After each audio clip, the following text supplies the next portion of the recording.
Hello Tony, తరతరాలుగా మా పరువు మర్యాదలు కాపాడుతున్న ఆ బాక్స్ని ఆ బాబ్జీ గారు పట్టుకెళ్ళిపోయాడురా. నువ్వు అర్జెంటుగా సర్దార్కి కోడి పంపించరా.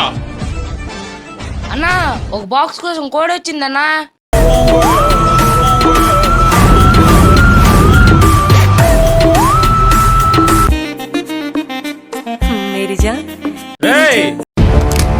మర్యాదగా బాక్స్ ఇవ్వండిరా, లేకపోతే ఈ గంట కాల్ చేస్తా.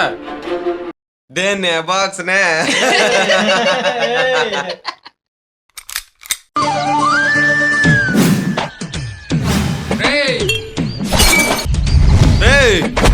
தாமரை பூவுக்கும் தண்ணிக்கும் என்னைக்கும் வந்ததில்லை.